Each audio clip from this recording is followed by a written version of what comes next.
I feel so fortunate to have grown up in the late 90s, early 2000s. Not only do I know how to balance a checkbook, I also learned responsibility from keeping my Tamagotchi alive, and my entire high school memories, none of them are on the internet. So those three things are going for me. Not only that, but also during that time, feminism really was entering mainstream culture. Not only did I have the Spice Girls who were teaching me about girl power and putting your friendships before romantic relationships. Also, as I matured, I got to have Alanis Morissette and Pink and these incredible rock stars that really talked about the feminist message. My TV shows were Girlfriends and Gilmore Girls and Felicity, and I got to watch Elle Woods kick Harvard's ass, and it was amazing. I also learned about the bend and snap. Solid move. And I'm so fortunate to have had those experiences, and really my media was I surrounded myself, told me that I could do anything, that girl power was real. And if you stand up for yourself and stand up with those women around you, you can really make a difference. I often talk on the show about how challenging it was to, struggle with insecurity about my looks and, to move around all the time and have to meet new people. But I sometimes misrepresent how great those things were for me, because I wasn't worried about being the pretty girl, or I didn't, to be honest, even think I was that pretty.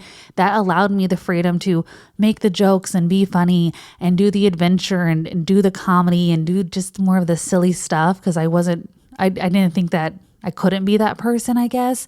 And then also I really got to form my ability to make connections and build with people because I was moving so much. And so for those reasons, I have incredible relationships with women all over this country. And whether they're relationships I'm still in today, or if I'm connected with them on social media, or really it's just someone who I share memories with in the past, I wouldn't be the person I am today if it weren't for the women who have surrounded me my entire life. And so I'm very fortunate for that.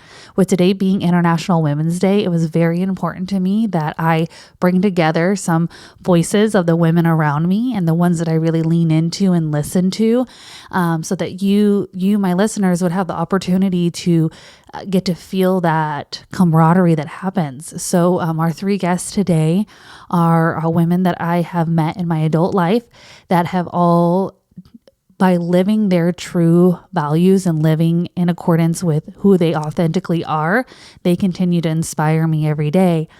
From Cathy, who I met at the Rachel Hollis Rise Up event back in 2019, before any of the drama happened, but it was an amazing, amazing conference to be able to go to Ariel, a girl who I met, very young and insecure. Gosh, even before I was married, I met her, and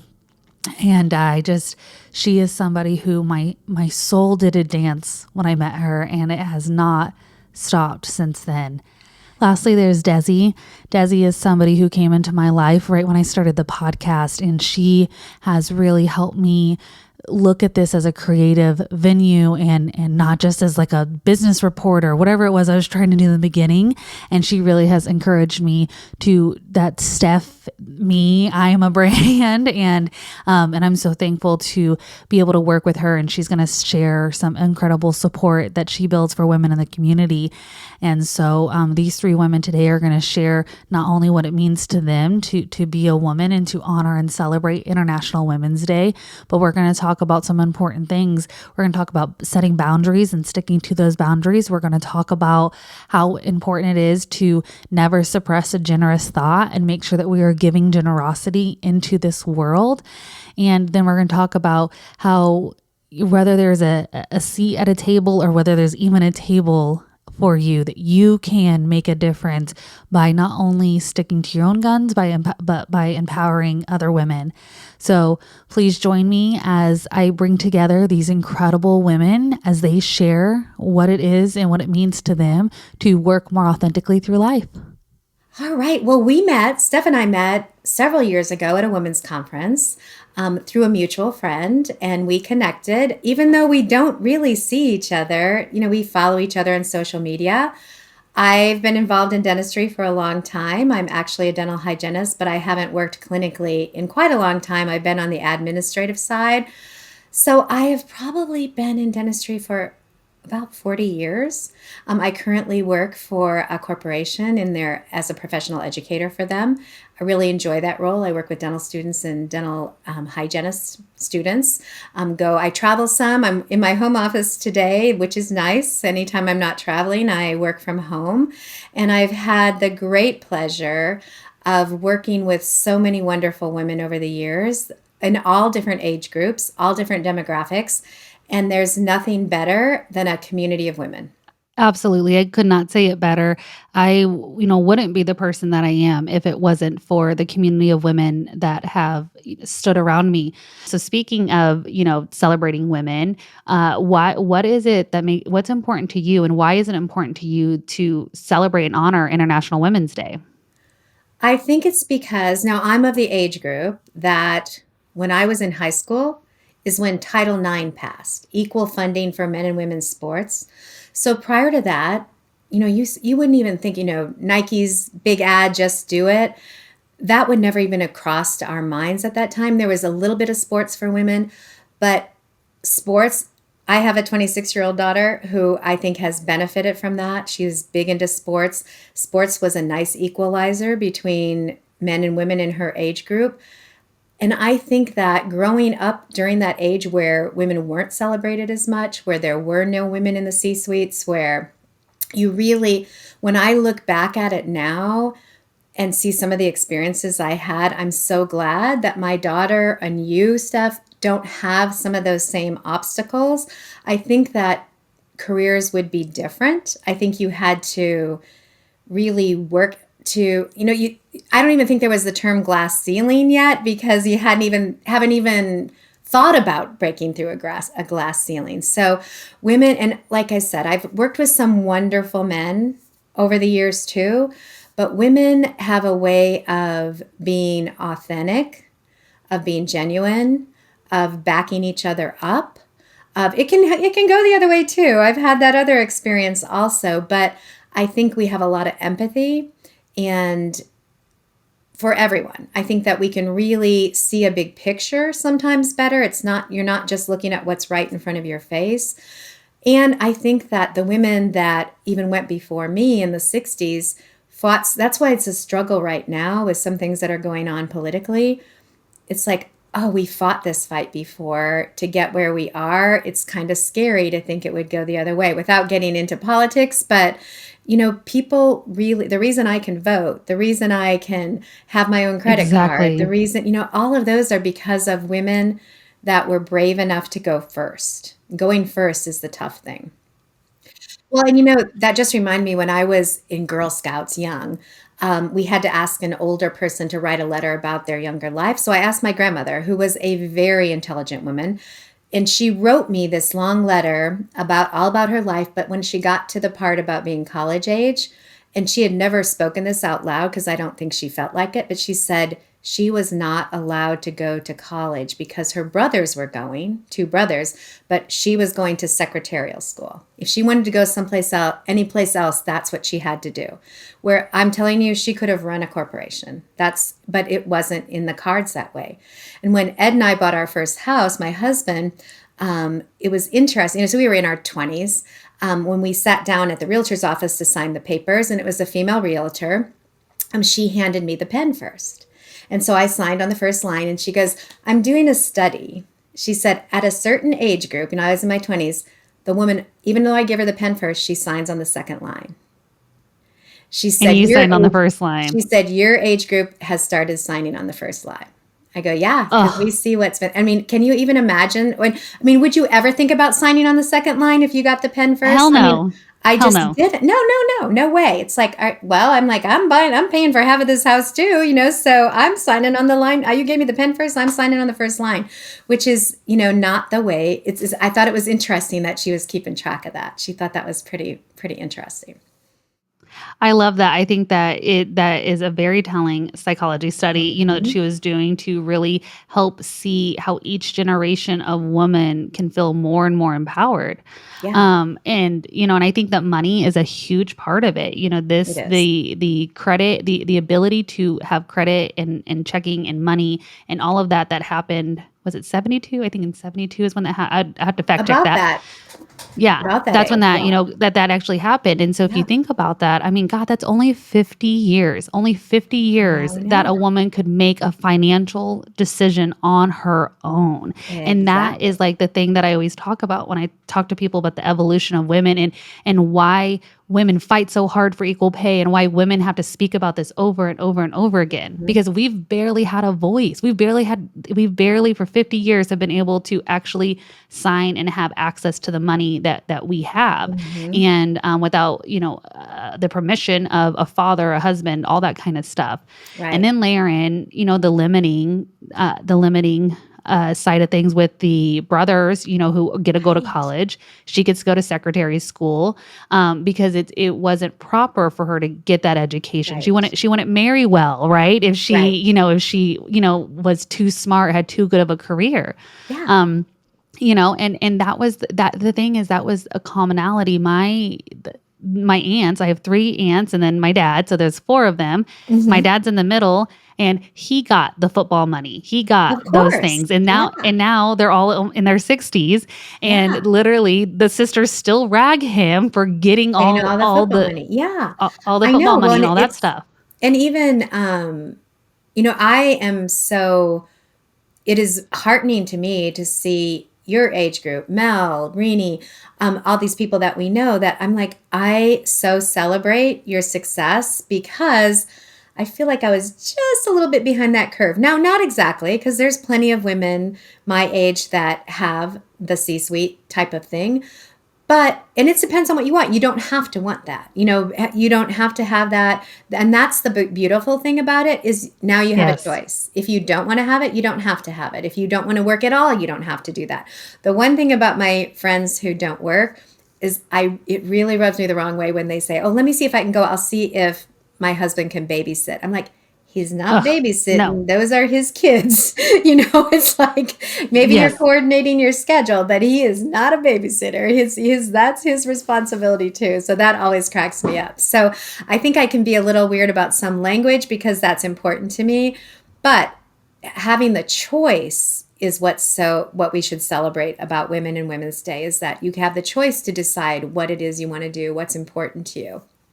Exactly, and that choice is the most empowering thing, right? And the choice is something that we've only been able to start making. Yeah, 72 is when we could have a checking account at some banks without a man signing, but then from there, Hmm. actual gainful employment, Yeah. partnership if you did want to have children and have a career, because for those women that were in the C-suite, especially in your generation, the amount of sacrifice that they had to go Oh my through, the gosh. amount of dealing with the gruff of everyone, having to deal with the boys club, having to deal with the uncomfortable jokes and uncomfortable situations just so that you wouldn't be too uptight. Right. Always having Right. to adjust their tone and how they deliver things so they weren't considered a bitch. I mean, it's crazy. It And is crazy. Well, I used to be the clinic director at Children's Medical Center in Dallas in the dental clinic. And my first day of orientation, room full of people, and they gave you a binder. Then it wasn't online. Then it was a 3-ring binder, and it had all the execs' bios. And there were women execs. None of them were married. None of them had children. Where the men execs all were married, and they all mentioned their families. It's like it was clear to me. It's like, wow, they had to make a choice. They exactly. made a choice, and it was probably the perfect choice for them, but maybe it wasn't. Maybe they really wanted the beauty of it now is you can make a choice. You have that ability, and the workplace is being more cognizant of that hey, yeah, this is okay. So I think that's something to celebrate. And I think it's a big celebration, like I said, of the women that went first, the women that went through it, the women that fought for the ability to have those choices in whatever part of our life as women. I think that's huge. Because all those women fought and worked for me to be able to say that I Exactly. want a career and I want a life without children. Right. Because that's the last little caveat of that is, those people that do have kiddos and then they have to leave because a kiddo is sick. They have to leave and do, something to manage their kids. And then often those people that don't have children, you're expected to pick it up, right? Yeah, You and have to be that's the not one to right close. either. You can still Exactly. you get to choose your life. You get to Yes. say, you should be able to say, hey, I've I've got a class that I want to take and I've signed up for it. And so, no, I cannot stay till 7 o'clock tonight. We'll have to work something out. Exactly. Yeah. I have a therapy appointment every Wednesday, 4 p.m. It's on my calendar, and it's a reoccurring thing, and I am out. And no matter what in the world the meeting is, I don't care what C-suite it is. This Right. is an accountability time that Yeah. I have that I'm committed to, and that is. And that to me is the newest thing I'm learning at this new company I'm at is it's totally okay to have the boundary without children. Right. And again, it goes to this whole thing about at the end of the day, it's the right to choose and the empowerment to be able to Mm-hmm. choose what your life looks like Mm-hmm. and communicating it effectively and setting those boundaries. Yeah. We were talking briefly before we started. So my daughter's new in the workforce, 26. But I think that age group is very good about setting boundaries. She's like, I want to make a lot of Yes, money. I want to work hard, but I don't want my life to be work. So I mean, I think they have figured it out. Like, I want to be done at this time, go to the gym, do whatever I want to do. But I'll be there when I need to be there and I'll get my work done, and I think the workplace is starting to recognize that more and think of, COVID was a big part of it, finding a way to make people exactly. work from home and have flexible hours. That really, that if there's any silver lining to COVID, I don't like to talk about it because so many people had such a tough time, but it did make that very apparent that, we do have alternate ways of working if we want to. And ultimately, your productivity can be so much Yeah, higher when you are a happier, healthier you. so much higher. I agree. The other thing I love about your daughter's generation is really seeing the reduction of alcohol intake as a Oh, whole. yeah. Yeah. The vaping might be a little extreme, but the alcohol reduction, it is incredible that when I go to places like Denver, even Uh-huh. when I go into the city in Tampa, I mean, I live in Beach Town, but when I go into the city into Tampa, there are so many places that do mocktails or they're really focused on my favorite little non-alcoholic drink that I drink. They have a slogan. It's called "Life Less Wasted," and Oh, I so like and I it. love it That's a because great you waste slogan. your time or wasted drunk. Yeah. But that is something that I have noticed.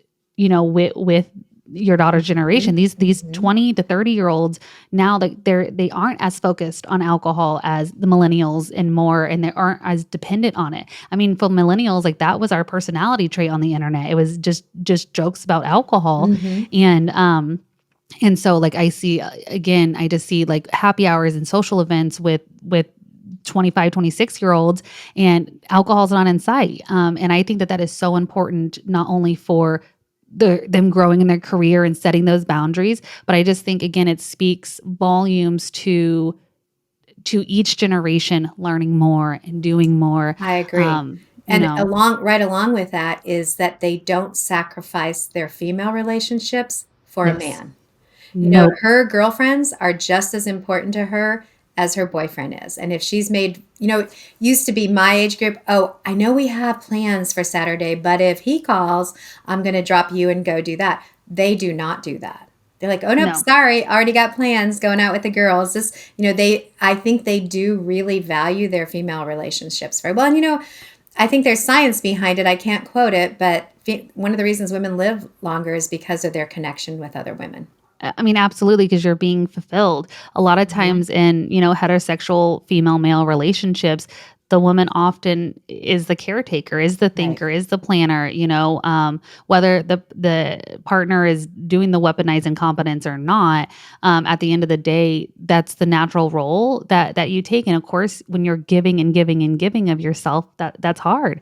And there are Mhm. some wonderful men that are understanding that, and they are understanding the mental load as well as the actual work. Mhm. But again, that's because we have women that are willing to speak up and fight for change. I agree. Yeah, I'm fortunate to have a very well-balanced husband. I had to work on him a little bit in the beginning, Right. but now he's I mean, I tease him that sometimes I think you have a 50-50 female male side because he gets it. He gets it. So that's Yep. good. Hey, he was willing to sign the second line, right? So, That's right. that's He didn't even question it. He's like, yeah, she always signs that line first. yeah, that's her line. That's her Yeah. designated line. Yeah. Yeah. You're exactly So, right. one of the reasons that we talked about you coming on the show, today, not only is it that, of course, that I met you at a women's conference and you have been, you really are, like you said, like, it's connected on social media, but I feel we're like, you're one of the people I always see your posts because we engage with each other on it, right? That's how Exactly. the Facebook algorithm works.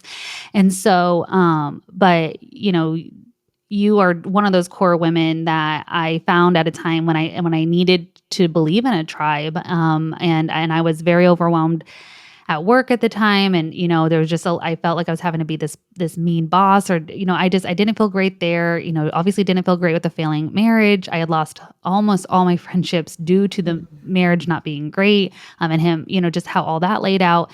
And so that group chat that we had for like a year was very sustaining for me. Mhm. And it really just showed me, and we had women of all ages on that. Like that was the Yeah. coolest thing. Like every generation was Yes. really highlighted on that. And that it made me feel like a connection with women, and your guys' support, especially when I want to do the podcast, all that has just been just unwavering. Mhm. Um, and it's funny because, Mel, we talked about her earlier, she told me, I can't remember what, but, she told me you were like one of my dedicated listeners, cause she was giving me feedback on some different shows, and she was like, oh, Cathy's one of your VIPs. And I was like, oh, that just made me, and so then every time like I would post, I'm like, Cathy's going to listen to me, Yeah, that's so so funny. so then when you reached out, earlier this year, and you had obviously no clue what I'd been going through with the podcast, and Right. just all these struggles I was having with the podcast, because I didn't share that. And I this season 3, the background name for season 3 is Learning to Love Me. Um, Like it. and so that's my whole theme with season 3, and now that kind of the title, people as they listen, they could definitely see that. And so when you wrote on my Facebook, and I had done a couple episodes at this point into season 3, not great sound quality yet. I didn't have my engineer, I didn't have the mic, I didn't have any of these things. I was editing it on my phone. And you reached out and you told me that your goal for this year is to leave no good thought unspoken. Mhm. And I really needed it at the time. I'm not sure if you were able to catch yesterday's podcast yet or I not. didn't yet, no. Um, so when you hear it, you're even going to know more why this all ties together. Okay. But I was just at a really low place, and I was feeling like, should I even keep this going? I'm doing this for 200 people to listen. It was really feeling. I was feeling down in the dumps, and especially not being super proud of the quality of Mhm. the what I was doing. The content was great, but I just thought I was getting lost with the quality.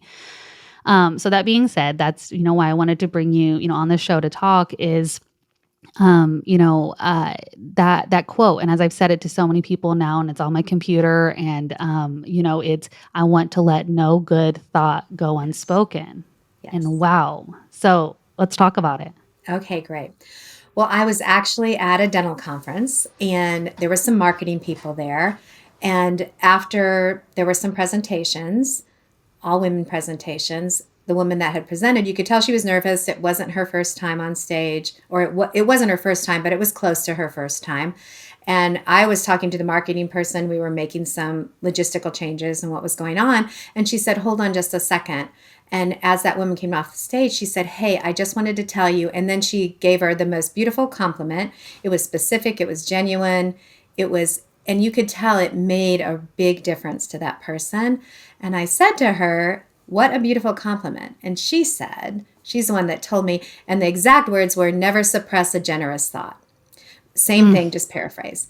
And I thought yeah. that is awesome because so many times we're quick to say when we have a complaint or do anything else, but a lot of times we think really nice things about somebody, whether it's a friend or a stranger or whoever, and we never say it. And you know how you just gave the example. I thought, gosh, I saw that I had listened to the new season. I'm like, gosh, Steph is doing amazing. This sounds so incredible. And I thought, okay, then you better tell her because you don't want to suppress a generous thought. And I've done it. It's not just with friends, it's with strangers. It's the whole thing about people want to be seen. They want to know. I have okay, it's like a 12-step program. I have a Diet Coke addiction. And so I'm really working on it. But since I work from home, sometimes I'm like, I'm just going to drive to McDonald's and get it. So it's almost a daily thing. I'm down to once a day. But The women that work at McDonald's, they know me now. I smile at them. I say, "Hey, great." I'll find something. Or if I've heard someone yelling at them, I mean, really, do you need to yell at the person that's working at Ugh. McDonald's and giving you your coffee? And when I'm the next car up, I'm like, "I'm so sorry that happened this morning. No one deserves to be talked to." And they're like, now they know my voice, and they're like, "Oh, Diet Coke and a blueberry muffin, or are you just doing Diet Coke today?" I'm like, but it makes you feel so good. It's does a lot for the other person.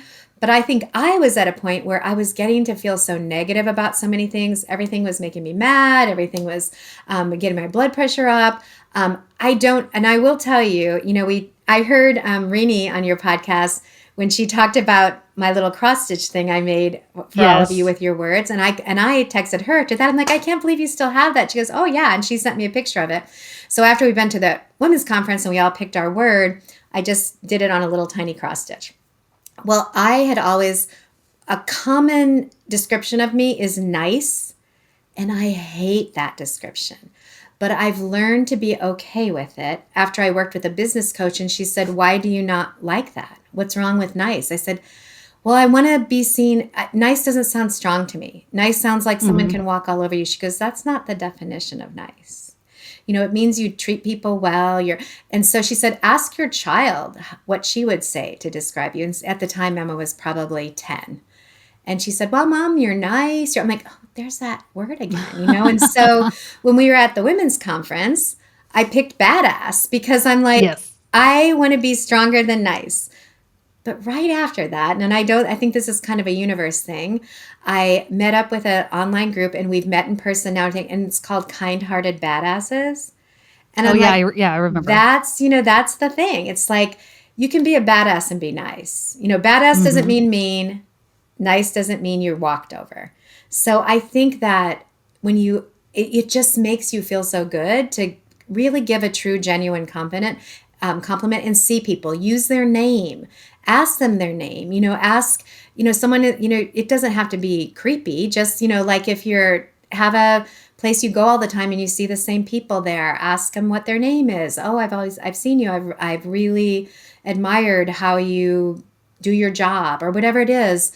It has to be genuine. It can't just be, nice shoes, but it can be nice shoes if they are really nice shoes. Yeah. But it has to be something like that. And I saw I love Sunday Morning with Jane Pauley. If you ever get a chance to watch it, they have little episodes on it on Sunday morning. But this past Sunday morning, there was a story about a young man. He just graduated high school.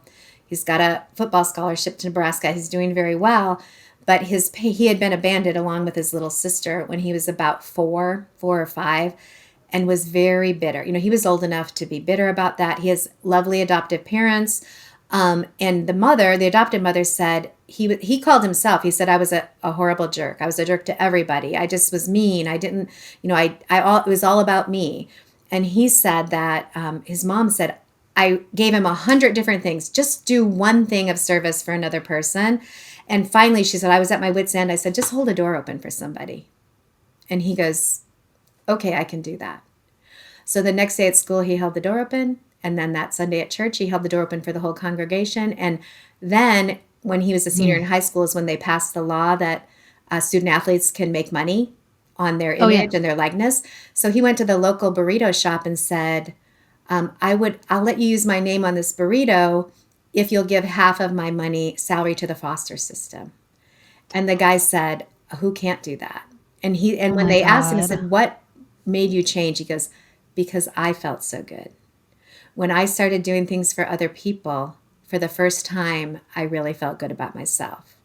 So I think that never suppress a generous thought is really something to always remember, because you get negative, and then it's like, what? I don't want to be that way. I want to be positive. I want to lift people up. And really, quite frankly, it's a selfish reason. It lifts you up when you do it.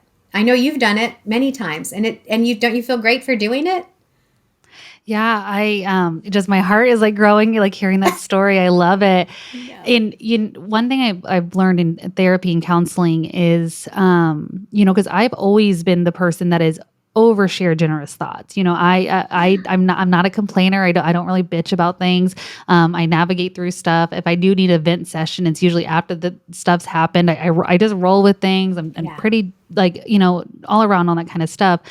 And I'm always the one that's encouraging. I'm always the one finding specific feedbacks about behaviors and Mhm. things you've done, not physical. I mean, sometimes it's the shoes you bought because those are gorgeous. And it's always Mhm. because I want them and I need to Yes, know. And did you have a exactly. That's coupon? why I say it's And okay. It's okay to do yeah. shoes if you really feel that way. Yeah. Right. And so, but one of the things that I've learned about myself is that, the reason I've done that, and I've done that since middle school, I can remember, which is probably why I've always been, always had a girl tribe of some sort. Mhm. And what I've discovered is that I do that because I have so longed to be seen and to be recognized. And I Mhm. went a long time, between the middle child, between two siblings that had a lot of needs that had to be addressed all the time. And, so growing up and finding that foundation and then going to 13 different schools and just doing all of that kind of stuff, Mhm. I wasn't ever getting my cup filled by other people. And I wasn't, and I knew how many times that if someone recognized that I worked really hard on something, Oh, or someone yeah. recognized that I tried a new outfit. I mean, just anything that when I see people trying, when I see people doing anything where they are living in their true, like who they are, I talk about that. If I see people being brave, doing something even though they're scared, and you can tell, Yes. I've always done that. And when I was talking about it in counseling, the reality is people don't do this. So it's not that it's like traumatic that I didn't have those experiences. Moreover, it's more special that this has been a part of my character for Right. so long. Right. And even if it is selfish, even if I did those things because it made me feel good, because at the end of the day, I would feel better because I knew that person didn't have to feel how I felt, and Right. that was a really cool thing. I mean, that did end up like forming my codependency, which I had to learn through. But again, it's Yes. it's still a really good trait to have had. Yeah, and it's just I again, like I said in the beginning, been fortunate to have amazing women in my life as friends and as coworkers and colleagues. My best friend right now is, and she's been my best friend for a long time, is amazing at writing thank you notes. And she writes very Oh, what a specific, great and skill. it makes you feel so good, and you never know how that is going to make someone's day. Because it's not like you're right there. And I had an experience at the last dental convention I went to. A woman came up that years ago we would both worked on the dental hygiene board, and I hadn't seen her forever. And I said, "Hey Kim, nice to see you." She goes, and she introduced me to the person she was with, and she said, 20 years ago, when I was president of this association, Cathy wrote me a note that I still have that congratulate me on this position, that I couldn't even remember writing the note, Steph. But the fact that Wow. she still had it, and then it really, it's like it does mean a lot. And like I said, I've had the honor of working in different places with different people, and I have had a lot in the last couple of years. I'll run into people that'll say, "Hey, this made such a difference to me when you did this. This made such a difference when I saw this." It really, you don't know when you're going to affect someone's life.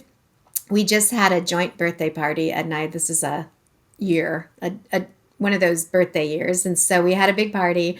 And some of the people that people came from high school and college, and it was just, and came from different places to do it. And one of our friends told my brother, who my brother, when he knew him, my brother was only about, he's 10 years younger than I am. So when I was in high school, he was like 8.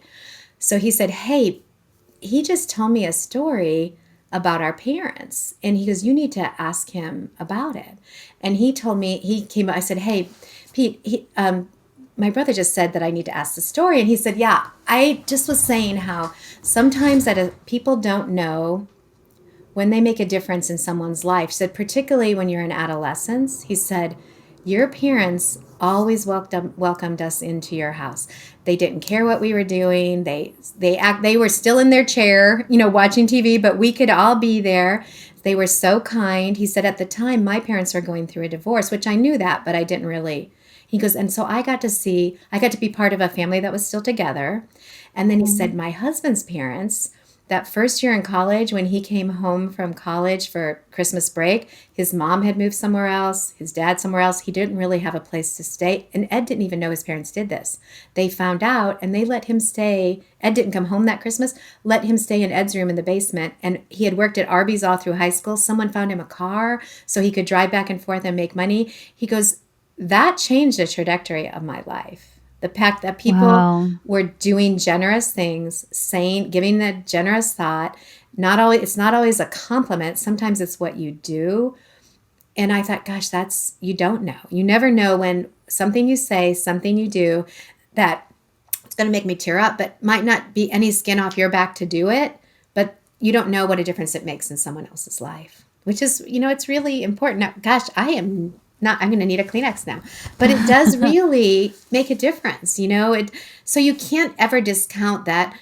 Something that really doesn't take you anything to do, share that generous thought, it really can make a difference to people that in their life, in their day, like you said, you just don't know what people are going through. So often we are so quick, like you said, to say something negative or that, that's the thing is we don't let negative thoughts go unspoken. Right. We don't let, Right. and I think that's the thing is we don't suppress our anger or our frustration Yeah. or being condescending or, all those things. Yeah. The person who yelled at the gal at Walmart or at Target, I or know. McDonald's, Yeah. that I'm the same as you. Like if I see that, I am like, I know. God, people, huh? Shh, and Yeah. try to be there Yeah. for them. And I think that it's so easy, whether it's a mean review, on Google, Mhm. whether we're going to go do that, but then we don't do positive, Right. reviews on Google. All of that kind of stuff with your children. Again, I don't have children, but sometimes I don't say great things to my dog who annoys me, and I'm like, get out of here. I know. But like we're so quick to say negative things or to say what's frustrating us. And so I wonder, and this is the think point here. Why? I know. Why is it so much easier for us to say something that's negative, something that's aggressive, something that, it does not actually serve what's good? Right. And why is it so hard for us to say what's good? And I that don't know. is, I've asked to speak to a manager before to give a compliment. And when you ask, people are like, why do you want to talk to the manager? They get all yes, scared. I'm like, oh, I just want to tell him something. And the woman said, hey, I just want to let you know this is the best service I've ever had. She went above and beyond. I hope that I can request her when I come back here again. And then they just beam. But it is a tell on our culture that if you ask to speak to a manager, the person you're working with automatically thinks you're going to say something bad. They don't, that's not the first thought is that, oh, she's going to compliment me, or give me exactly. kudos and that's a sad thing. And that's because their experience, Right. what they've seen and what they've Absolutely. known. You Absolutely. mentioned you mentioned earlier about asking somebody's name. This is something that I learned from a friend, and I've already given her the feedback that she totally has changed my mindset on this. But she always would ask a server, for Yes. their name, right? So when you sit down, no matter what, hey, what's your name? If they don't tell it to us, and even if they tell it to us, we repeat it over and over Mhm. again. We're always saying it, and they're so much more relaxed with us. They check on us more. It creates an Absolutely. initial bond because we showed an interest into any one thing of who they are. Right. And then for us, we just don't want to say, hey, you, when we need our I ketchup, know. I know. And then And so there's a connection there. Yeah. yes, yes. That's And then very that true. connection forms a respect, Yeah. and it's not you're our server, you're just our waiter. No, you're here to help provide us with an experience, and Yeah. we're glad you're here. Yeah, there's a little pizza place about 2 blocks from our house. It's called Paparazzi, and, the guy that runs George, is so we've known him since Emma was little. The softball team went there, everything else. He's always kind, always says great things. During COVID, someone posted on our neighborhood Facebook page, sometimes those are a train wreck, but they said, "Hey, George is struggling. They can't let people in, but he's still doing chairside. Let's all support him." I'm like, oh, we're on it. That night, there was probably 30 cars lined up for takeout, and he was just overwhelmed. He's like, I'm sorry it's taking so long. It's like, hey, George, we're waiting. It's no big deal. But it's like, because of the way he treats people, it came back to him. It's like, oh, we didn't realize that. We didn't know. We'll get takeout from George. No big deal. he deserves it. He deserves it for what he's been to this community all this time. We don't want him to close. So let's show up for him. And the fact that so many people did show and continued to all through COVID, it's amazing. And that community is how we'll survive. We cannot live Exactly. life alone. That's the thing, is being confident and happy with who you are and being okay with being by yourself is one thing, but Right. we can't effectively have an overall successful life on an island by ourselves. No. And Mm-mm. so, when we're all focusing on our authentic selves and showing up truly, genuinely who we are, Hmm. and then we create this community around us, that's when you don't even have to ask for help anymore because you created a community where people know and they're serving you back. Yeah. And they just show up for you. So Hmm. yeah, exactly. And the takeaway of this segment with you is, I want to challenge the listeners. Who can you show up for today? Exactly. I talked about on a couple episodes ago when my therapist asked me, when you had a bad day, who could you tell? And, that was eye opening. And, I challenged the listeners to be someone in their life could tell them about their bad day and they would Hmm. ask. And, but even more, sometimes that can get heavy and that's a lot. Like, I just want to say, what's preventing you from doing good and do Hmm. good today, because not I don't want to say it's like, it goes into your bank for the future, but just like George, that's the thing, is like by being Yeah. himself, it created the foundation of a community Right. that would come back and support him. It created a connection, a feeling that, oh, we want to do something for you. Yeah. So your challenge is, hey, if you've been suppressing a generous thought or thinking good things about somebody, tell them. It will make a big difference for them. And notice the opportunities to do that. Because there's probably a lot more opportunities I could take advantage of in doing that than I am now. I just have to always remember, hey, this is someone that they're doing a great thing, or they're providing good service, or they look amazing. Maybe it's just someone that looks amazing that day and you're like, "Oh my gosh, you look amazing. I want to tell you this. I don't know if anyone's told you this today, but hey, you look amazing." And that little compliment, like I said, that costs you nothing, makes you feel good and can really make a difference for them. Yes. Exactly. And that is how we'll leave it. So your challenge today Yes. is to, not never suppress a generous thought. And so, Perfect. Cathy, thank you so much for being on the show and Oh, you're for welcome. being a role model and mentor for me and fighting the fight for generations so your daughter and I can have the lives that we desire. Well, and I have to tell you, Steph, the role model is reversed too, because I knew you were struggling that first time we met, but your attitude was not one of struggle. It was one of, I'm going to make this happen. I'm going to get through this. I'm like, wow, that's pretty amazing. So anybody can be a role model. Anyone can do what they need to do at the time they need to do it. And you were a model of that for me too. So thank you for inviting me. This was really fun. Hi, everybody. My name is Desiree Murphy. You can just call me Desi for short for designer, creative designer.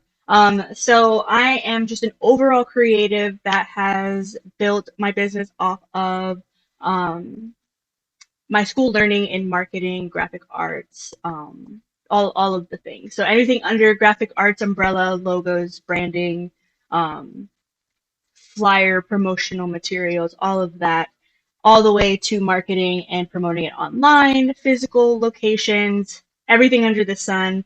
I've mostly focused on social media marketing, online presence, all of the more current in this decade type of marketing is where I am focusing creative designer inside of, just making social media feel easier for any small business to be able to either do it themselves or feel confident when I do it for them, or give opportunities to learn how to do it yourself or mentor you to do it yourself. However, or whatever place you are within your business, I meet you there and then we thrive and create clarity, consistency, and confidence in your business and online marketing. So that's a little bit about me. That is awesome. That is only a little bit about you because you have so many amazing things that make you so great and make you Desi. I'm just so thankful to, get to know you. Obviously, we met within this creative space, and you Mm-hmm. helping me do my headshots and everything for the podcast. So, guys, that glorious, gorgeous bombshell photo that you guys get to see of me every time you listen to the show. You can thank Desi for taking that and having a lot of fun as I was putting on my Louis Vuitton shoes and showing those red bottoms, but not trying to show everything and all the angles and having a great time Yes. getting to know you. Um, Yes. Yes. so and I can definitely attest that, when you work and you work with everybody, but especially, working with women, you've connected me with a group of about 5, 6 women that I've got to do workshops with, and we've made content together. Mm-hmm. And, then I've worked, for those of you guys, Ashley in our first season, when she talking about a mindset coach, she's partnered with Desi for a few years. So just really kind of build a great knit circle here in Florida. Even if they don't all live here in Florida, got to build that here. It was really Mm-hmm. awesome to do that. So I thank you so much for sharing that and for coming on the show. And Of course. I would love to know, why is it important to you to honor and celebrate International Women's Day? So International Women's Day became like a huge part of my being, and it's odd because it kind of more so recently happened, and I want to say that was because one, I had no idea about the holiday to even begin with, which was crazy. Like growing up, I didn't even know we celebrated women in this facet, right? I just lived life as just knowing myself as a woman, and that was really it. The wall that I kind of hit that made me kind of find this holiday, this month in itself, was from my dance journey. So being a part of a dance community in Florida, for those of you that don't know, I practice freestyle movement where I actually battle and compete in dance all across the nation, just wherever, whatever state has battles, I travel and I go battle and dance. And the community that I'm a part of, when I first joined, there was maybe only like a handful of women I could count on one hand um, that just inspired me to want to do it because there were so many men in the room and they just didn't care. They're like, I want to dance. I'm here to dance. And I was so scared coming in, like, oh God, there's so many guys. I've never felt like this before. Like, it's never been like that. I've never experienced that before where there's so much masculinity around me and I'm the only feminine or I'm the only woman in the Mm-hmm. room. So that really is what kind of sparked it. One, because we're in a community full of mostly masculine energy, but also because of the few women that were in the community that just did it because they wanted to. And they inspired me. So Mm. my duty that I put upon myself was I want to see more women in this community. So that's when I started celebrating Women's History Month. I like Googled it. I was like, oh wow, there's like a whole month. Oh, there's a whole day. And this was only like 4 or 5 years ago for me. So that was just kind of where it started. And it was through this thing that I was extremely passionate about, something that made me feel comfortable in my skin, which is dance, which is creativity, which is art. Um, and being able to create a space for women to be able to feel like I felt when I first saw those handful of women in a room full of masculinity, in a room full of, like you're just different than everybody that's in the room. And I wanted to give a platform for that. I wanted to give space, safe space for women to be able to celebrate with each other because we are all, honestly, and this is cliche because it's said all the time, but when women like come in numbers, there's just something about that energy. Like when we're all together, you just feel so like we can do anything. Like when we're all together, like let's do it. Like we'll run in numbers. We'll run it like it's the most amazing feeling. And as soon as one is jumps on board, they bring all of their women that they know, and then those women bring all their women. It's such a huge movement, and it's such a beautiful thing to see, and to see it in a creative world, in the creative perspective. it just was even more beautiful to me because it's something that I'm passionate about. And now that I'm starting my business, I'm going on to my third year in May. I've met so many women like yourself. I'm just like, this is like the same, it's the same, but it's like another world, and I just thrive off of it, and it just makes me feel so powerful. I feel like I'm on top of the world when I'm able to celebrate and be with women that are just like me and that have different experiences, different journeys, but we all kind of feel the same at the root. Like we're all similar in our skin, in the actual root of ourselves. So that's really what made it. I don't know if that was too long, but that's like really what sparks my motivation for everything, is just being able to have this time, this day, this month to refuel. It's kind of like a new year, right? Like when the new year comes, you're like, new year, new me, whatever that, all that slogan, not necessarily the slogan, but like the feeling of rebirth, the feeling of um, the push to stay motivated. And this month, this day, it provides that for all of us to be able to just celebrate what we've accomplished over the year, the goods, the bads, everything. We've all had our experiences, similar, may not be similar, whatever it is. We're still all women and we thrive off of each other and the energy. The energy is just amazing. That is such an amazing way to talk about why this is an important day and an important month for you. So let's go back to, the 4 years ago when you were really getting into the dance competitions and you were seeing that it was very masculine focused. Like you said, on your one hand is how many women you could count that were doing that. So Mm-hmm. obviously there was not a seat at the table with Desi's name on it. They, with like, hey, come on in. That wasn't Yeah. happening in that dance competition community. So tell me more about what it was like for you to not only create a seat at that table for yourself, but then ultimately your work to create tables for other women to join. Mm-hmm.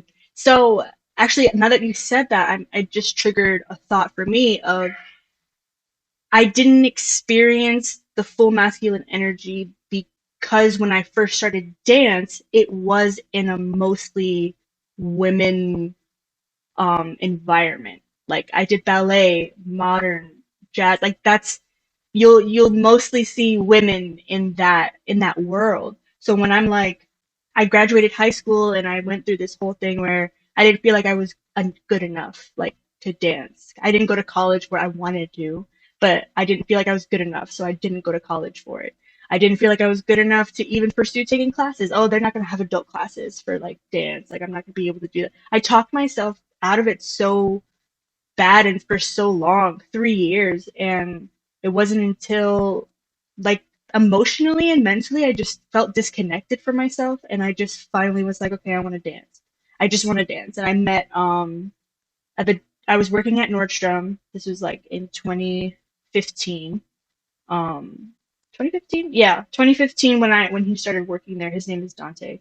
And he was a part of the community. So he's the one that brought me into this world. All of the people I met before even going to my first event were men. Like I was very much like the only girl there, but I was just so curious about the community. And when I got there and I was able to see women dancing, like expressing themselves how they wanted to, and some of them had like the background that I had, the ballet, the modern, the like they came from that background also and applied it into the freestyle atmosphere, which was not typically like a normal thing to do. And just paving my way through that with my friends, which we created a crew together. We started together, like coming into the community, and it was me. There's five of us, but the three of us, me, Liz, and Donna G, we were the goddesses. That's what we called ourselves. We did like a performance for a huge, huge dance event in Florida, and it was so nerve wracking stepping on the stage because nobody knew us. Like that's how I came into the community. Nobody knew me or my crew. And we were women, and we were like hungry to learn, and we were like, and there's this whole aspect of, you're in a room full of men, and you're the first few women, you're new women coming into the community, and now everybody is just kind of like, hey, do you guys want to like come practice with us or like come train with, like Hmm. ulterior motives type of situation. So coming into the community for me, that was like, I was naive. I was young, so I was just like, I want to learn, I want to learn, I want to learn. Oh, they're giving me attention. I want to learn. Like I'm down to learn. But I got stuck into a lot of like icky situations that I didn't want to be in where I was uncomfortable. Like I got really put in a lot of uncomfortable situations with the men in the community. And it wasn't even like, oh, like really, really bad, but I didn't like how I felt. I didn't like the attention that I had on me. I didn't like it at all. Right. Hmm. So, because out of me and the other two girls that were in the crew with me, I was the only one that was single. I was the only one not in a Oh, relationship. So it was very easy for conversations to pick up with me. And again, I'm naive. When you're just friendly, that's when like oh yeah. guys will just be like, "Oh, she's interested," because I'm talking back. I'm not being a bitch.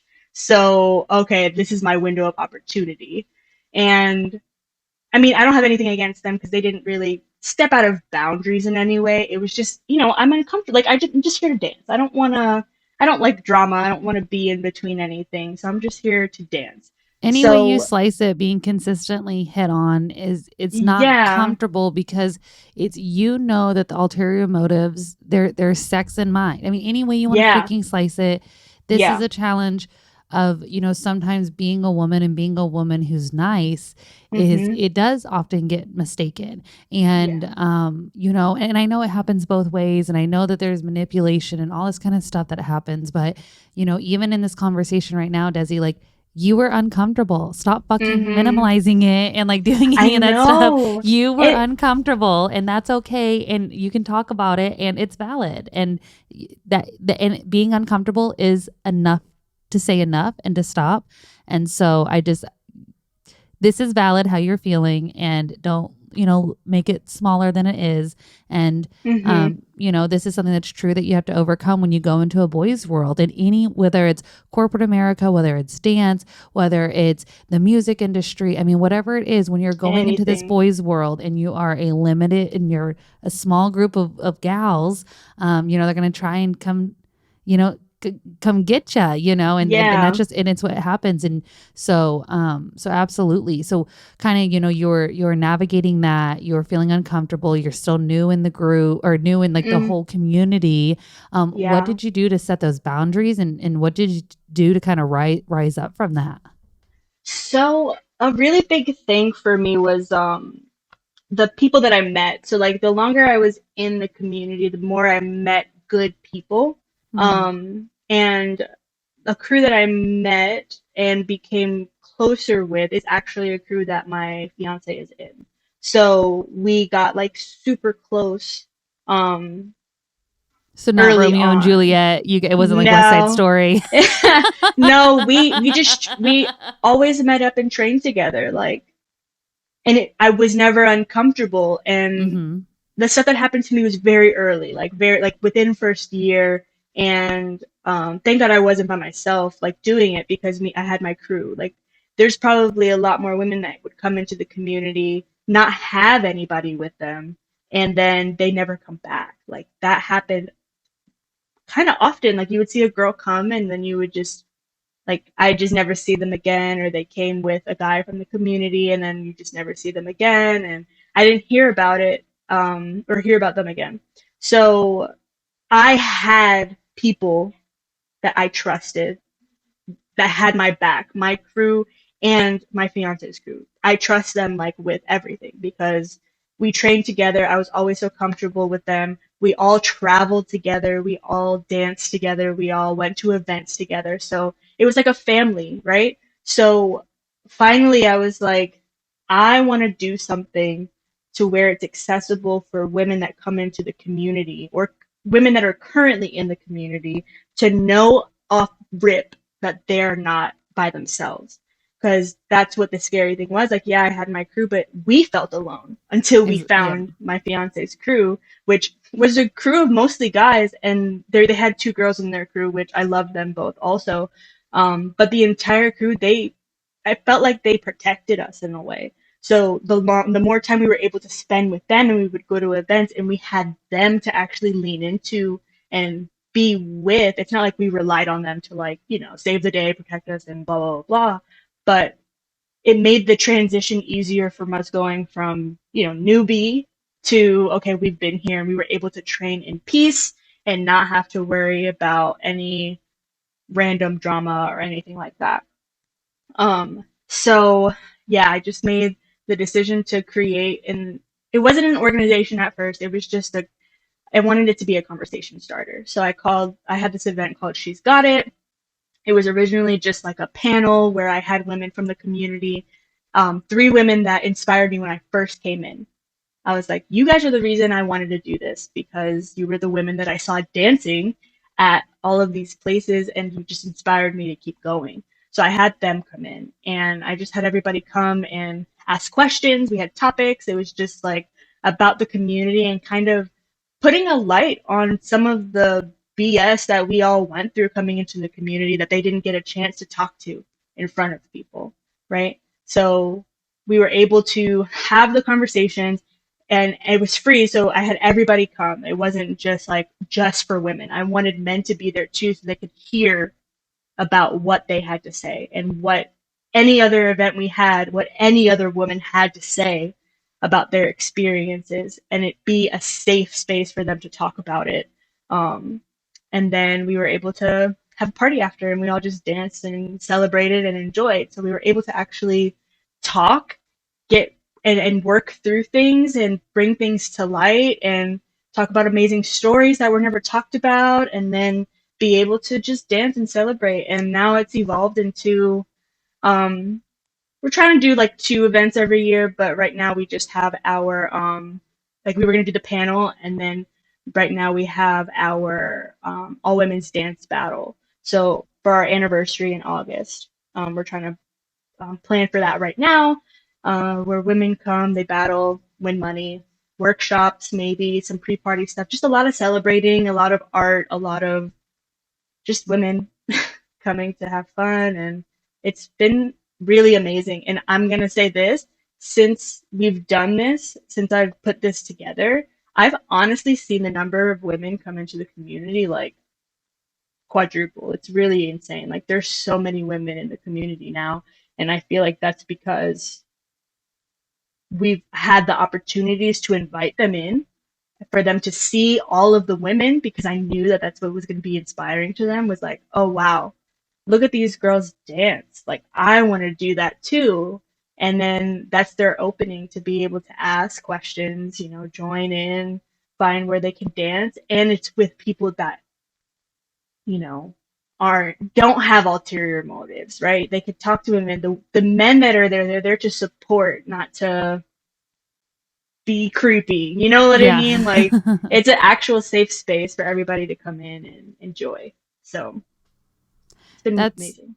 Yeah, I mean, it sounds incredible and amazing and uplifting and empowering and all of those things. The Me Too movement that really changed up how things are in Hollywood. Very similar to this. It's just just because men have power doesn't mean they get to use that to have access to our bodies or our minds or any or even our attention. Um, Mm-hmm. so, but on the flip side of that, I've always used the phrase "me too" in a positive way, right? So that because when we share our stories, I used to call it the power in the Me Too. I Mm-hmm. definitely don't say it as much anymore, and I need to find a way to rework that. But that's exactly what you're talking about. Having this, starting with this panel and an open conversation, and then now seeing how that's evolved year after year, and what a community that used to not have, used to have very few women. Now you have enough women to have an entire competition with them. And that is Yeah. just a huge, amazing feat to think about all in itself. And that happened because women were hearing and seeing other women do it, and they knew that they could. And that's why representation in every way, not just in race and gender and sexual orientation, but just representation in general is so important. I was Mm-hmm. actually this morning talking about that because I got tickets to go to see Pink this year. I'm so excited to see her and the reason why I've been such a diehard fan of hers for 20 years now is because when I was 12, 13 years old, I didn't feel like the other girls that I felt looked like Barbies and were pretty and all of these things. I was so uncomfortable in my skin. And then you see, Pink, this person with the chopped hair and the different colors and Mm-hmm. the fun clothes, because I knew I still wasn't like a punk or emo kid because I like that was not my jam. Mm-hmm. I was a poppy person who I thought was a little edgy, a little alternative. Yeah. And so seeing Pink with her just how she talked and how she handled herself and how she looked like that to me was a huge thing where it made me feel good and it made me feel like I could be different but still be a girl and all those things and still be poppy because I like a good bop. And Mm-hmm. so I think in all ways it's so important to stand up so that way we women can see other women doing it and feel comfortable. Another guest in this series episode said the it's hard to go first but we have to be brave enough to do it.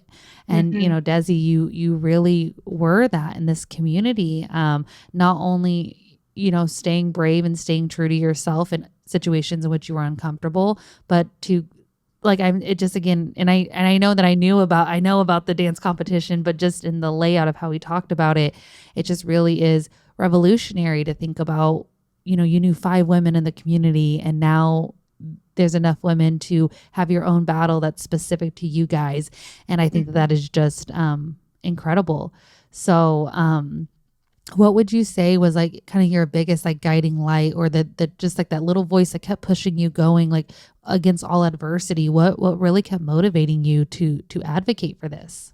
Honestly, I really just want to say it was dance. Like I just was so in love with the art that I refused to let something like this prevent me from having fun, like enjoying myself. Like I remember I used to when I first started, or like not when I first started, but like after I was dealing with those situations where I was uncomfortable, it even went down to like what I wore. Like if I went to an event and I was wearing leggings, like I'd feel uncomfortable. I'm like, oh, I can't dance like how I want to. And that's like a huge thing with movement.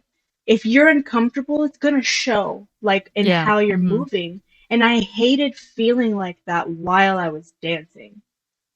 Even if there were no weird people in the room, like now I'm like in this scared mindset that I'm just uncomfortable every time I move now, or every time I do something too feminine or too and it was really dimming my light, and Hmm. I just didn't want to deal with it anymore. I wanted to do something, and nobody was doing anything. It was just a subject that everybody kind of knew about, but not really.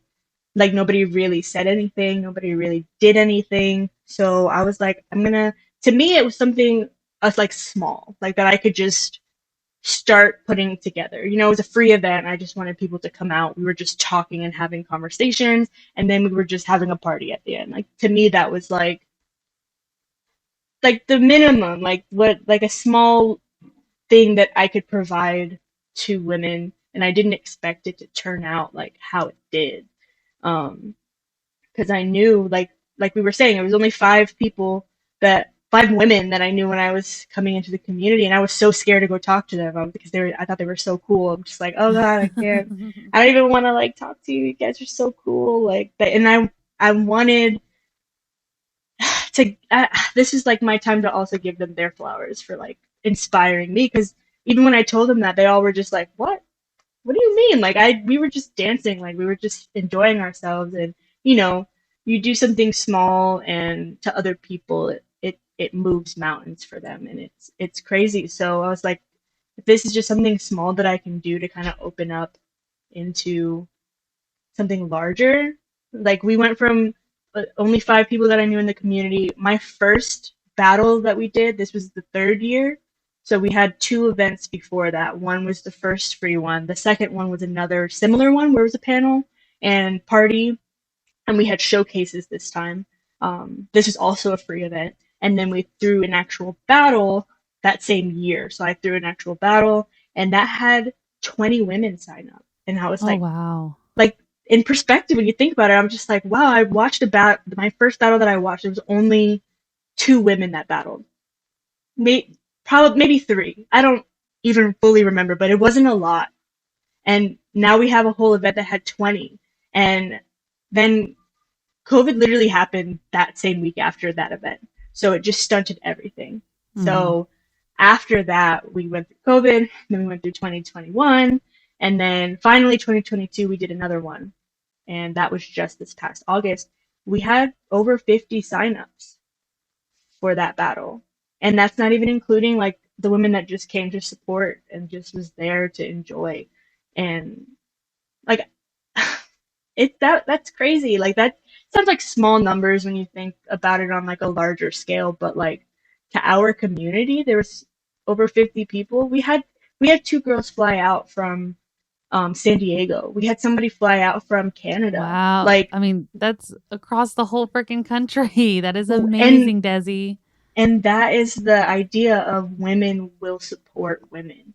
Like Yes. no matter where we're at, and that's how you know how little not support, but how this like an event like this is so rare that women from across the nation will be like, "Oh, what is that? I have to go."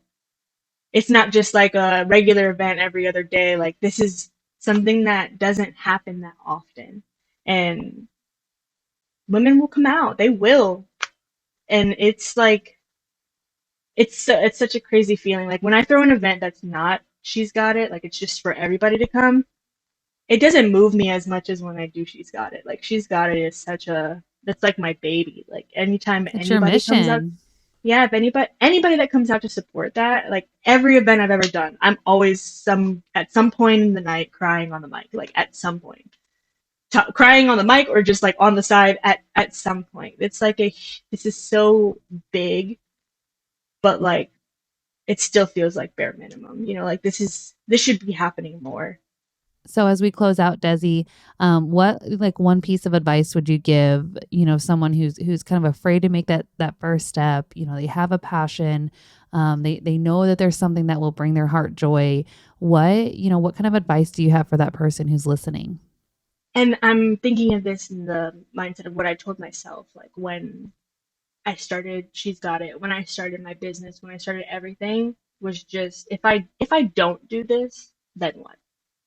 Like if I Mm, didn't do it, where would I be? Like what would I be doing instead? And I'm a firm believer on giving 110% in everything that I do. But imagine giving that 110% into like that one thing that really makes you happy, that you're super passionate about. You can make it happen. And there's going to be people out there that support you to do that. So you got to do it so that way people know that you're doing it. And then even if they don't support you, like you're doing what you love and you're doing what you're yes. passionate about, and that in it of itself is a win. It's huge. So just believe in yourself. It'll happen. Like just give yourself grace, believe in yourself, and trust the process, and you'll get there. Well, and to do a shameless plug to our challenge for this month, Desi and I are doing a 31 Days of Wins challenge. I'm sharing Hmm. mine on TikTok. She's sharing hers on more written form like Facebook, Instagram, things like that. But we are ending or beginning each day of the month of March by celebrating our wins. And so I love that you said the wins. And all I can hear is the TikTok soundbite: a win is a win. A win A is a win win. is a win. That's honestly what's been making me thrive the past few weeks. Is just like, okay, I got through today. That's a win. It really is. Yeah. And you got through all Today's those win things. Today's win was being able to come on here and chat with you about women and International Women's Day, Women's History Month, you know, we're both here. We're both doing what we love, and we're both able to like talk about it on your podcast. Look at you. Wow. I know. Wow. Well, God, now I'm going to start crying just with you saying No. that. It's, doing this specific episode has been an incredible ride because, I posted that blank thing on Facebook, like, hey, if you have a story you want to share, let me know if you want to be on the episode. And I got a lot of likes on the post, but not really like people, saying I volunteer as tribute. Right. But based on the people who, connected with me or have spoken to in the past, really thinking about the messaging I want women to hear with this and really curating it, not based on necessarily who wants to, but like really thinking about those messaging and how to bring it together. Hmm. I'm just was really excited for everyone who said yes and did this with me. And again, just like, it's really cool because you guys each have in your own ways really celebrated what I'm doing here on the podcast. And sometimes I feel like it's my audio diary that I'm just, plugging on the internet and Yeah. but I'm thankful to that I'm a part of the win ever in this show and just the goal for us to, both of us have the same goal, which is to help everybody, not just women, but everybody in this world, feel comfortable in their skin because we know what it's like Hmm. to be uncomfortable and, Yes. and really to lean into what makes you feel right and good. And then let that show in every part of your life. You don't have to keep what feels good and real to you in. And so I'm, thankful to have you here and continue this message so that people know, do it scared. Do it Hmm. scared. You're never not going to be scared. If you never do Never. anything because you're scared, then you're never going to do anything new. And Hmm. so, do it scared and know that you have a world of women around you that are here to celebrate you for that.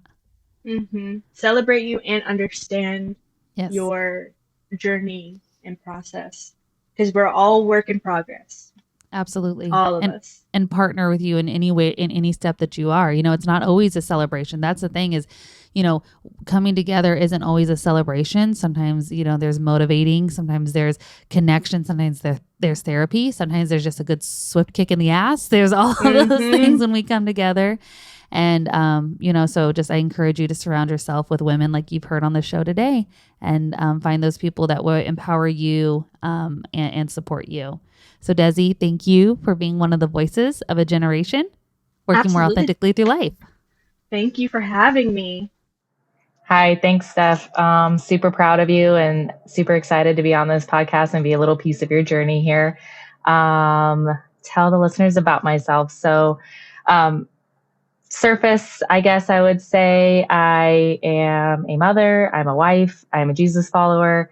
And some things that I may talk about or have experienced in my life would be some trauma, some alcoholism, some addiction, some codependency, and some issues with boundaries or picking in relationships. So I'm going to kind of speak a little bit about that today. And that's all kind of from experience, not from research or statistics or anything like that, just a little bit of who I am and what's made me who I am today.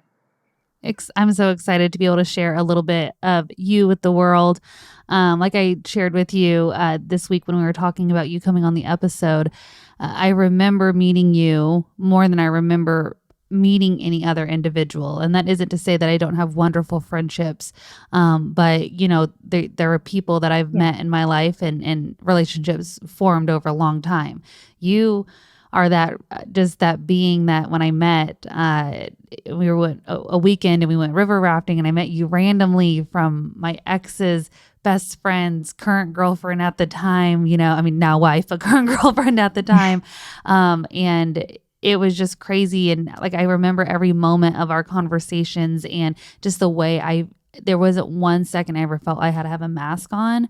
And I've never experienced that in my life except for meeting you, like literally never ever in my life. And it's so cool. I mean, we got a couple tattoos that go together and really just our hearts and our souls connected just immediately. And it was just one of those coolest experiences to now know you I guess I wasn't 22. How old was I? I don't know, probably 25. Like we're almost on 10 years now knowing each other. And it's Yeah, been an yeah. amazing journey to be able to watch you. So I'm so excited that you're on the show. And so the question I want to ask you is why? Why is it important to you to celebrate and honor International Women's Day? I kind of thought about this. I would say the most important reason is because I have daughters now. And I feel like if I'm going to tell my daughters to shoot for the stars, if I'm going to tell my daughters that they can do anything, that they can be president, that they can build a rocket ship, that they can be in the Peace Corps, that they could do anything that they want, I need to be that person that is acting that out in my daily life. So for me, I have a story. Maybe I can help somebody in that way. I don't want to push myself down because that's kind of what I do. I'm like, oh, I don't have anything significant, so I can't really do much. But that's not being a good example to my daughters or the women around me. And I feel like whenever I jump out of my comfort zone a little bit and celebrate something that maybe my mom never ever talked about or never really did, or probably her mom never did, then it kind of gives them the space to be able to do what they feel is being pulled or wherever they're being pulled, because they know that somebody's there that is going in an uncomfortable way that will support them and and be an example for that. Wow, I love that that is why you are doing this. I think that that is amazing. So many guests that I've had on this show and just women spoken to that's in our age group. The reality is we saw our moms talk poorly about their bodies. We saw our moms, do the yo-yo dieting, not have healthy relationships, not have healthy attachments with people or with us. And so I love that the reason this is important to you is you want to break that, generational curse and be that difference. Because your daughters, whether they admit it or not, or whether you realize it or not, they're always watching you, and they're going to model their behavior after you. So I think that that is so incredible that that is your guiding light and guiding power. So talking through this piece of it and, really wanting to be that representation for your daughters. I know that one of the things that you wanted to share today was just talking through boundaries. And, of course, everybody knows that boundaries are beneficial, but let's get, to the root of it. What is it like to set them, and hold them and really, even when it gets hard, to still honor those boundaries. So what first things do you want to share when it comes to, boundary setting and really sticking to those boundaries? Yeah, I was going to kind of start with just a little bit of experience. When I was in my young 20s, I was, being bulldozed over left and right. I was very codependent and I had no boundaries. And one example of that, just when I was 25, I was living in an apartment with a roommate. I had my sister sleeping in my bed with me. I had my dad sleeping in my living room, and I would never be home because I was just so overwhelmed by the whole situation. And at the time, I was battling with alcohol and doing all kinds of crazy stuff. And I remember just this pivotal moment that probably changed the trajectory of my life was me sending a text message to my dad because I couldn't say it. And I said, "Hey, Dad, you need to move out." And he called me because he knew, like, I'll call you and this won't happen. And through tears, I was in my car through tears, bawling my eyes out, like, "No, you have to move out. You have to move out. You have to move out." And this was like one of the very first times that I had ever set a boundary. And my dad, I had recently listened to him share his story to a group of people that he was trying to help. And I didn't realize how much that impacted him. So when he was sharing his story, he said, and I remember the day that my daughter told me no. I remember the day that she told me that I needed to move out, and it sparked something in me like, oh my gosh, I have to make a change. And so we think that these boundaries, like we think we can't set a boundary on somebody because they're going to hate us, not love us anymore, treat us badly, abandon us, or whatever it is. But really, when it's unhealthy for both parties. Even if they are benefiting from having a place to live or whatever that looks like, it was unhealthy. So that was one big one, and then in that same time, like I came home and I was like, all right, to my sister, I'm writing a rental contract, and it was 4 things on an 8x10 piece of paper. And it was like, this is when rent's due, and this is how chores are going to get done. And if you need a ride, you need to ask me a couple of days in advance. Like, you can't be rolling out of bed needing to go to work in 10 minutes. And she signed it and I signed it, and we were fine to live together. It wasn't a big deal anymore. It wasn't this big, huge weight of just being angry, but nothing's changing, because why would the other person change when you haven't said anything, when you're just dealing with it? And so those were a couple ones that started the whole thing. Those are such great examples that are concrete ones that, you have to really push yourself to be uncomfortable, to have, these conversations and initiate it. And on both of them, it helped them, understand their own responsibility. Your sister, help being your younger sister, bringing, her, and just helping her those boundaries, like knowing her schedule a few days in advance and really, respecting and honoring that. And then, obviously with your dad, with any kind of addict, it is, that of course they're benefiting from you. And so they want to keep getting that. But then when push comes to shove, it's the same, it's enabling, right? And everyone talks about enabling, and that's what really happens, in these situations. And I started crying when you were sharing that story about your dad, because I remember having the same with my mom when she was struggling with her addiction. I had a roommate, and the roommate and I were sharing a room. My mom's on the couch. It's like just a crazy situation. And you think that you can't, that you have to do it because they're your parent. But like those are the boundaries that are the most important for you to set, and then now, to be able to have a growing relationship with them. I mean, for you to be able to hear your dad's story, and for you to be able to hear him share how important that was for him, and how that changed his life, tell me more, like, what was that experience like for you to really listen to that and hear that? So, so this isn't going to happen for everybody, right? But for me, I was completely blown away, because in this particular instance, I had experienced seeing a person that I love have a big life change. So, of course, I was like, what the heck? And you just don't know what little things that you do when you're helping people or setting boundaries, like how much that can impact somebody in the long run.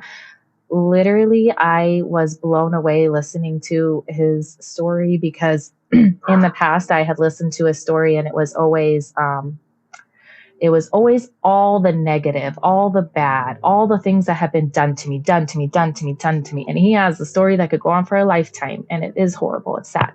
But this time when I had heard him speak, it was the future. It was the things he had changed. It was the things he could control. And it's a total life change that, like, I can't even describe, or can't even whatever with you, but it was amazing. I had seen it, and now he has like a purpose, like, okay, I go to help others. This is what I can control. This is how I've fixed things in my life. We also can get into the fact, like, he sat down and did an amends with me that was, very real. And then when he sat and said, was there anything I left out? I felt like I could tell him, which I'd never in my life, I just keep things to myself and just keep it to myself. But I had never in my life told him, like, hey, when you had done this, this is how I felt. And now, one example would be body, when you say something about my body, it doesn't really sit right with me, and I've never told you that because I didn't know how to. But since we're sitting here across from each other and you're asking me one thing that maybe I left out, and now he doesn't do it. And if something does slip out, he apologizes right away. And it's really amazing, because I feel like we can do that with each other now. We can, like, bring each other up, and then also be like, hey, wait a second, pump the brakes. Like, I know you can handle this. That didn't sit well with me. And it's really awesome. That is so great to have that verbiage and communication in that way, and to have just something very simple that doesn't sit right with me, because that lets the person know that it's not okay. It's not defensive. It's not angry. It doesn't attack the other person. You're just, again, very easily setting that boundary. that does not sit right with me. And that's a great clue for the other person to immediately rethink how they communicated and change that pattern and apologize for it. Realize that it was the wrong thing to say. Don't wait 3 days, 5 days, 20 days, forever and not Yeah. apologize for it. I think that is amazing. And so do you feel like you got a good working relationship with your dad now? Like you can have those conversations and you guys can be honest back and forth and there's not like a dependency between each other? Yeah, absolutely. That is so great. I love that Hmm. story. That is amazing. And just to be able to hear him speak about that moment that was so pivotal to you and really like a foundation of you setting boundaries, which is the foundation of having healthier relationships, that was, something that helped change him to know that he can be in control. Yeah. And to really change that narrative from the victim and woe is me to, hey, here's shit that happened, but here's things I screwed up. And then here's how I'm going to go from that. Cause now that I've learned, here's what I can do. Cause when we know better, we do better. Yeah. I think that is so great, to have those specific examples to share, becoming being a wife and a mom and, a daughter. Those are a lot of hats that you have to wear all at the same time. You have to wear the hat of being Ariel and doing like what feels right to you. So, Hmm. not thinking about being a daughter or a wife or a mom, or an employee, like how do you set boundaries that feel good to you so that you can keep like who you are, the integrity of who you are, safe? Yeah. So one example of that would be about a year ago, maybe even a little bit longer now. I was done nursing my second baby and I was feeling sluggish, not feeling right, didn't know what I needed, but knew I needed something. And I had chatted with my husband and just said, hey, what I would like to do is take 1 hour in the evenings to go into the room and lock the door. And what I choose to do with it is, my family knows, but what I do is I do my yoga and then I take a shower and then I put all the lotions or creams or whatever stuff I want on my face. I take my time. I'm in there for 1 hour. If I wanted to read a book or if I wanted to study or if I wanted to do something else, I would. But for over a year, every night, the exact same time, I would just walk in there, do my yoga, take my shower, do whatever I was going to do to my face, and just chill out. And then this just consistency not only like gave me my mind back, but also I started to lose weight. I started to feel better about myself, and everything kind of just cohesed into this like really great result, really. And so now my schedule has changed and I'm trying to figure out when am I going to do that again. But I know every single day I need to take some time for myself, to be with myself and to do the things that feel good in my body. And then also, mind, body, spirit type situation. That is really awesome to, just hear through what that looked like for you. Not only just having the conversation with your family, and having that partnership with your husband to provide that for you and understand Mhm. that value, and then to honor it and give it to you consistently. So to have a conversation like that, some people listening to this would be like, I could never have that. Not only could I not honor a commitment to myself like that, Yeah. but I don't even know how to have a conversation. What things have you done in your marriage that have allowed you to clearly talk about boundaries and have conversations like that and really have that follow through from your partner? So I think that we cannot change anybody, that we cannot change, our partner or our kids or anybody. And I think the hardest part is for yourself to do it, for more or less. Maybe this is something that people would struggle with. I don't see that being a struggle in my household, with my husband. But I would say, like, what is the more struggle for me is instead of sitting on the couch watching TV or scrolling my phone to say, I'm going to, go in my room and do this. And I kind of have just made it part of our life. Like I will say, like my daughter walks into the room. She's like, "Oh, is it time to do your yoga?" She unrolls my yoga mat. She lifts up my laptop. Like they know that this is what's happening. And then I guess also being able to reciprocate that, and say, Mm-hmm. Hey, I see you look a little burnt out. Do you need a break? Hey, what can I do to maybe alleviate maybe some of your chores today? Or like for what he likes to do is he likes to take a walk, around the neighborhood, which we have some like hills and stuff like that. So it can take like an hour. So he kind of, says, hey, I need to take a walk, or I'd like to take a walk every day. And we try to, okay, let's look at the schedule. What's that look like? And what it looked like before was he would go kind of midday, and then I would do that in the evening. And that's, what worked for us. But maybe just communication and sticking with it anyways. I mean, unfortunately, that's hard. And then reciprocation, right? So like not just me, but also like it's us, like me, you, the kids. It's really hard, but in some way we have to take time for ourselves. We have to take time as a relationship, and we have to take time with our kids together and also individual. And it's hard, but I mean, you just do your best. I mean, we just try our best around here, and that's it. Exactly. That's all you can do is try your best and give your best. Yeah. So do you specifically work with your daughters on helping them understand like how they can set boundaries? I mean, obviously you're leading by example in so many ways, not only with the relationship with your parents, and also having boundaries in communication with your, spouse, like how you just talked about, and then self boundaries, and having those commitments, both of you guys having those health commitments to, yourselves and honoring it. So, by living by example, absolutely. But do you talk about boundaries with your daughters? I think example is like, yeah, number one. I don't know if I use the exact words, boundaries, which I just heard like some boundaries song that I'm like, okay, I'm going to sing this to my kids. Cause it's like, stop, I'm feeling uncomfortable. Don't take it Oh, yeah. personal. It's just a boundary type deal. And so I'm like, okay, I got to memorize that. Like my kids got to know that. Absolutely. But yeah, as far as kids getting too close to each other, like, hey, come on, step back, you're in her face type deal, like that kind of stuff, things at the park, throwing sand, bigger things.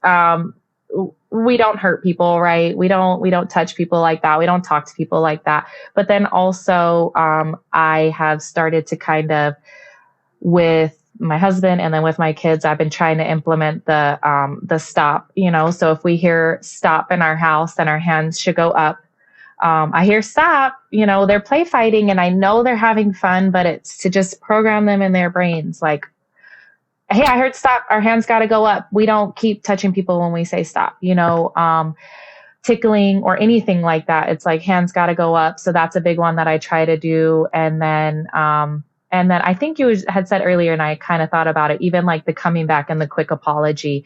And that's also example too. I have like in the past, like in the recent weeks, have like lost my cool a little bit with Kendall, and I'll yell. And then I'm like, you know what? I got to like apologize. And I try to quickly say, hey, I'm sorry for yelling at you. And then I felt some of that come back to me the other day, because she yelled and then she ran in her room. But then just a few seconds later, she runs out and she just says, hey, mom, I'm sorry for yelling at you. And I don't know. It's amazing when you see this stuff actually work, because it feels like, oh my gosh, I'm doing all this work and I'm putting in all this effort and it's not going to matter. I should just spank them and tell them no. But it's really, it really does work, like, and I think that will go into her life, right? Like when she's in grade school, when she's in middle school, when she's in high school, when she's grown up, like, will she go out and talk to her husband, which is the hardest thing for me to walk out and be like, hey, I'm sorry for snapping at you earlier. I didn't mean that, like that's so hard for me now. But if I was apologizing to my mom at 4, like more than likely it wouldn't be such the drag that it is now, because it would be part of me. Like, I don't want to sit with this anymore. So the same thing with the boundaries and just kind of like that programming, I love two things you just said there at the end, which is the I don't want to sit with this, apologizing because, you don't want to sit with this. And really, if we think about having that boundary for ourselves, right? So then it's not even about other people and apologizing to them and making them, again, sometimes like being good is selfish because like it's good on the inside, right? That's what makes Sure. you healthy. And so, I think really, if your personal boundary is that you aren't going to sit with uncomfortableness and you're not going to sit with making other people, your words or your actions, caused harm to someone else. You're not going to sit with that. You're going to apologize, own it, and work on a way to make it better. So I think that is a really great, way to think about it and to own it to yourself. So is there anything else with boundaries that you want to share as we close up that you like a big takeaway or, one of the biggest things that you've had with it or any last things with boundary setting? I think whenever I was just talking about, kind of just closing up and whatever, it's just that it is good work. It is hard work, but in the end, like what you said, it's what's going to make us healthy on the inside and healthy on the outside. And I feel like if I can do it, then anybody can do it. And if you have like a day that is a little rougher than others, it doesn't mean that it's over. You didn't just blow it. Like every time that you are kind and clear and consistent and you say what's necessary, that's another thing, like kind, necessary, like that kind of stuff. When you do those things, it just cumulatively leads to just a better life. And I feel like, even though I feel like I have like a lot of restrictions now, that my life is more freeing than I ever had. So, boundaries with your money, boundaries with your time, boundaries with your energy, boundaries with everything. I'm like 100% do it. Yes, absolutely. I'm all about the boundaries on all the things because the thing is you don't have to worry about it. When you set the boundary and you honor the boundary, then you're not worrying about overspending. You're not worrying about overindulging because you're honoring those boundaries. And so I love that. Thank you so much for listening as I brought together these three incredible women to share not only their personal stories, but also their core values that they live and breathe by. It has been my pleasure to speak with them and really bring them out so that we can all enjoy their story and their messaging and their advice on how they get through this thing we called life. So thank you so much for being a part of this journey. Please, if any of these stories resonated with you, please leave a comment below so that the speaker knows that there was a connection for them. And please share this episode with any women in your life or anybody who could resonate with any of the stories. I thank you guys so much. Thank you, ladies, for coming onto the show. And thank you for my listeners. And thank you, each and every one of us, for being the voices of a generation working more authentically through life.